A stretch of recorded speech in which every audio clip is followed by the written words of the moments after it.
Jessie Reyes is featured on this project. Young up and coming star. She's on 2 songs. How did you find Jessie Reyes? I was coming home. I got home one night from a video shoot, actually, and she was on TV. It was the Seth Meyers show, and she was doing that song Gatekeeper. And I was like, who the fuck is this? Because her voice to me was so crazy. So I rewound it, and I was like, oh shit, I gotta check her out. So I went down the wormhole of looking up shit, and I was like, yo, I really wanna fuck with this chick, because she, right now, my personal opinion, I think she's gonna really blow up. That's my personal opinion. I've seen people, very talented people, not do that, but I think that I would put my money on her that she will absolutely be huge. But I don't even know if like necessarily in the pop world or anything like that. I don't feel like she does pop music. I feel like she comes from a real place and she writes her own shit. First time I got in the studio with her, I played her a couple beats and she just started writing to one right there. Laid a hook, Good Guy. I was like, oh shit. So she wrote the hook. Quick. To Good Guy. To Good Guy. Yeah. The one she's singing at the end. Yeah. There's Nice Guy, Good Guy. Good Guy. And the reason that happened is because, oddly enough, she had already had a song called Nice Guy. She had that song, right? So I think that was the last day I was in LA. I came back home and wrote to that one.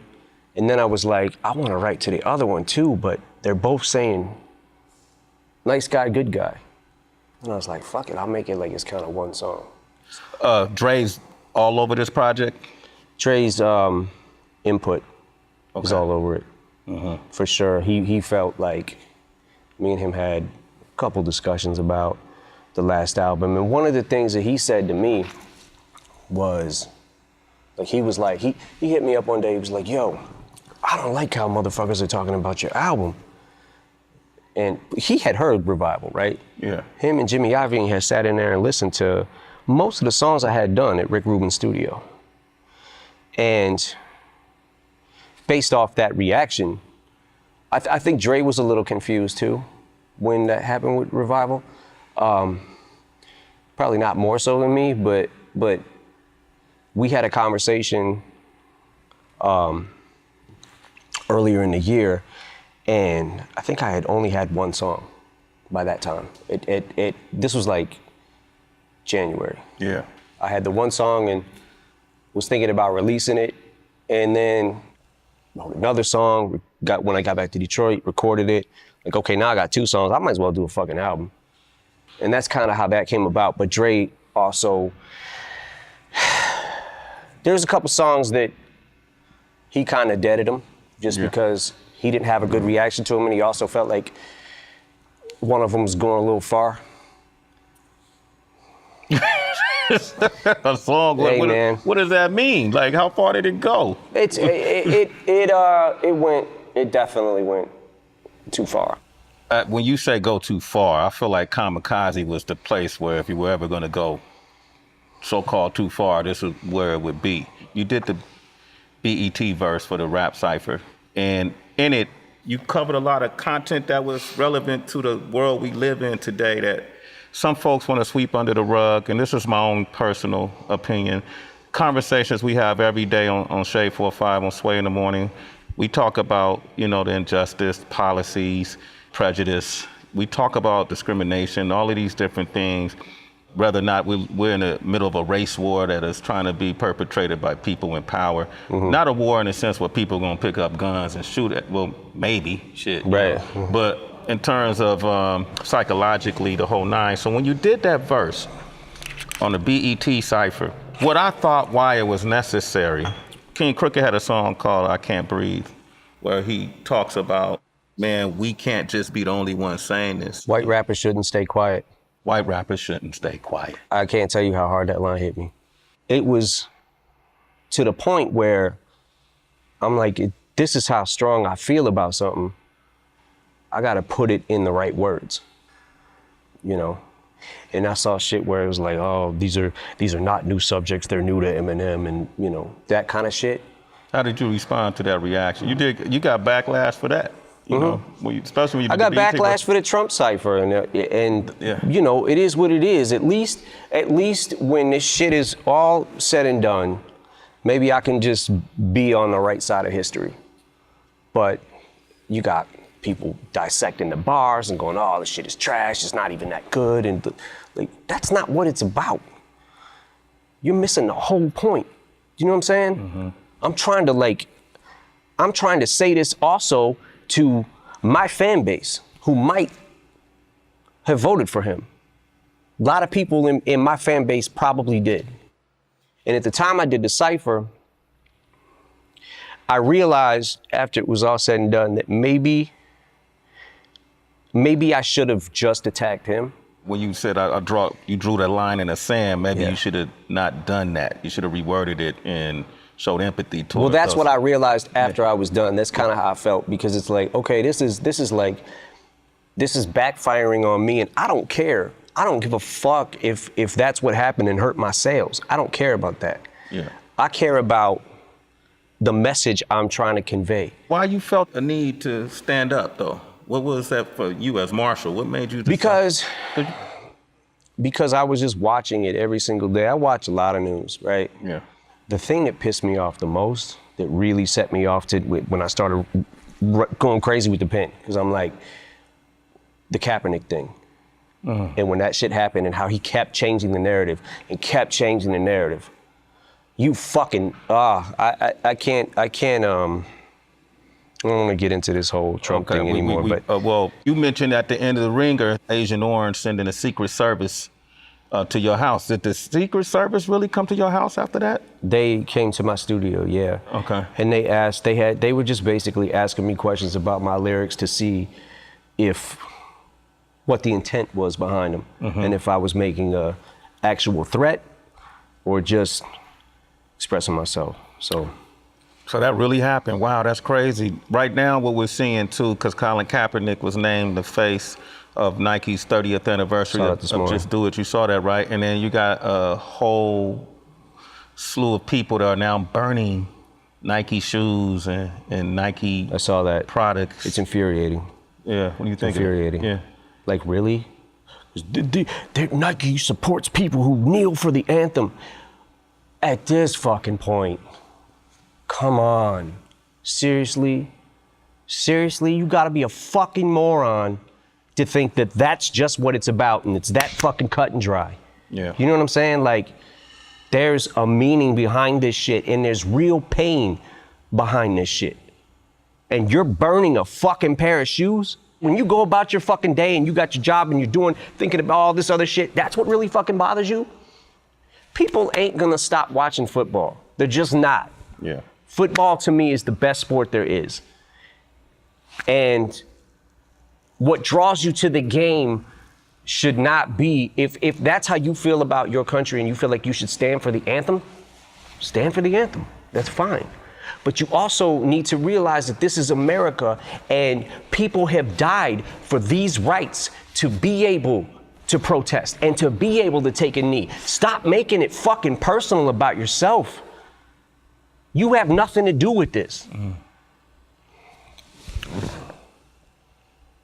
I agree. We got to get back to Tyler, the Creator, man. I'm a big fan of Tyler's, you know, and I recently saw him perform. I know that Tyler was a big fan of yours growing up, right? And then I recall you even reading about you saying some good things about Our Future, how they're pushing boundaries years ago. Yeah, for sure. And you said some great things about them as a talent, as pushing boundaries, as a group, Our Future as a whole. Yeah. What happened with you guys? Yeah, no, I really did like them. I thought like, I thought their movement was really cool too. Did y'all make music? We didn't make music, but you know, I just felt like, okay, there's a mutual respect, you know. And a lot of the shit that ended up happening after that, like the tweet he put out with talking about Shady 15 and why can't people that are close to him tell him that his shit sucks and it's trash. And I'm like, okay, listen, man, you don't have to like it. And it could really suck.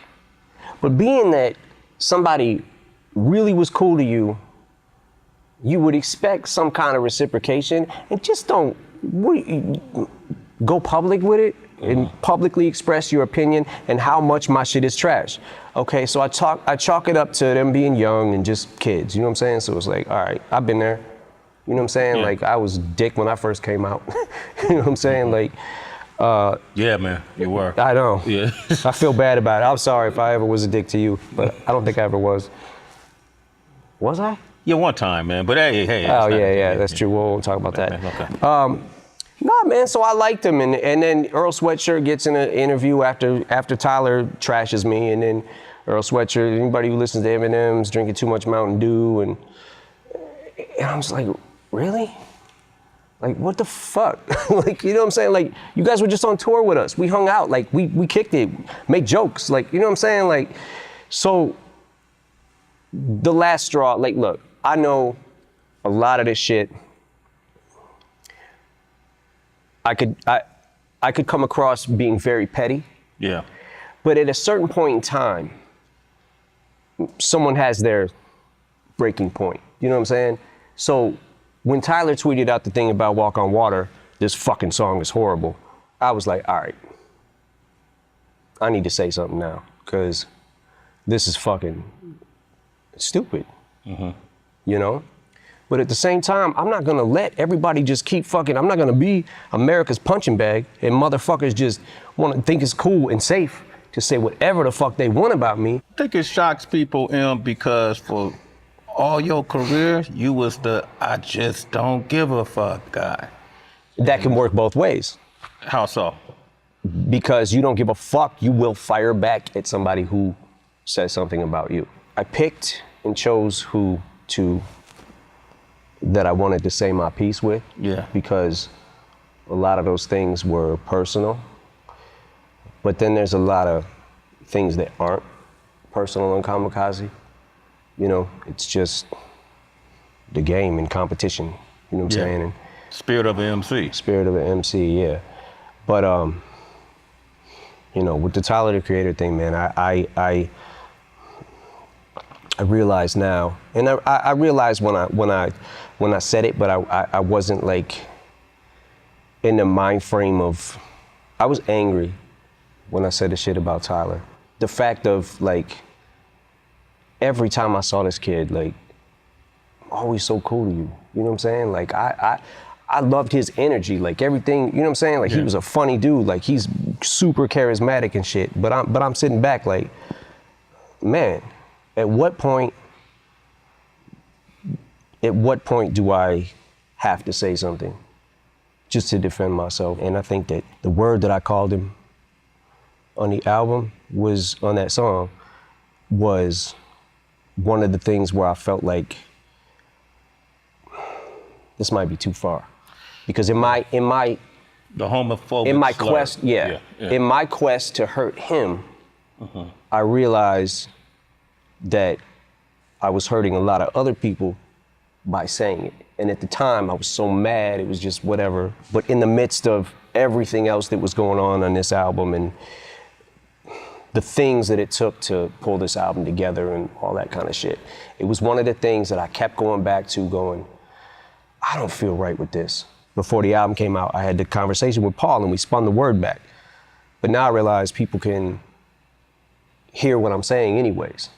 In the case of this, man, I feel like just, man, I wish you and Tyler could sit down and hash that one out now that you fired your shot back and he said what he said, because I think that's a special young man, and he could probably use your mentorship and you could probably feed off of what he has to offer as well.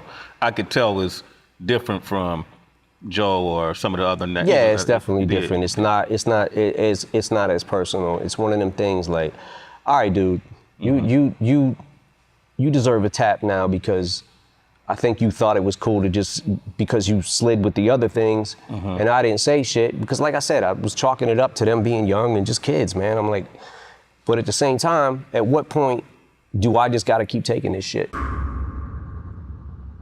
People took that line and thought you were indirectly talking about Drake.